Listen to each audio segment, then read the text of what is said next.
the backstop, secondly to make the backstop time limited, and thirdly to give the UK the right to exit unilaterally.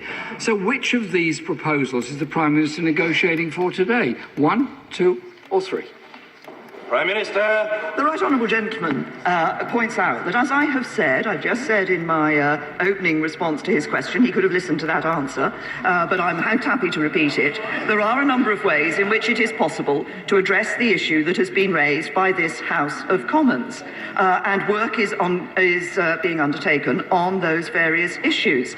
So on the alternative arrangements, for example, while the Commission has raised questions, particularly about the extent to which derogation from European Union law would be necessary in order to put those into place, and there's a concern about being able to achieve that if we're going to leave in time. Nevertheless, we have agreed that a work stream will go forward on those matters. We're also exploring the other issues, but the point is a very simple one. It isn't just a question of saying to the European Union, actually, this is just the one thing. It's a question of sitting down with the European Union and finding a solution that is going to deliver for the people of Northern Ireland and Ireland, that is going to ensure that we deal with the concern that has been raised here in this House of Commons, and that is going to enable a deal to be brought back to this House of Commons, which this House of Commons can support, so we leave on the 29th of March with a deal.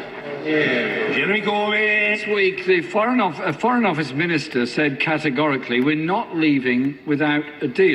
But sadly, he doesn't speak for the government. Her Business Minister says he's very conscious of the damage of not ruling out a hard Brexit is having on business and industry. People's jobs and livelihoods are in the Prime Minister's hands. Will she stop playing games with people's jobs and make it very clear that no deal is absolutely ruled out? Prime Minister. People's jobs and futures are in the hands of every member of this House. Once again, the right honourable gentleman could have listened to the answer that I gave to his honourable friend in the first question that he asked. There are only two ways to take no deal off the table. One is to back a deal, the other is to revoke Article 50 and stay in the European Union.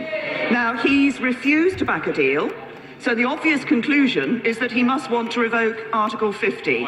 So he can stand up now and tell us what his policy is, to back the deal or stay in the European Union. Jeremy Corbyn. Well, I did write a very nice letter to the Prime Minister setting out what our views were. I'm sure she received it and read it, and I hope she's going to think on it. But it appears, Mr. Speaker, that the Right Honourable Member for West Dorset is right when he said last week, this government and my Prime Minister will actually prefer to head for the exit door without a deal in the event her deal does not succeed. And he went on to say it's a terrifying fact. Mr. Speaker, thousands of car workers in Derby, Sunderland, Birmingham and Swindon are facing redundancy.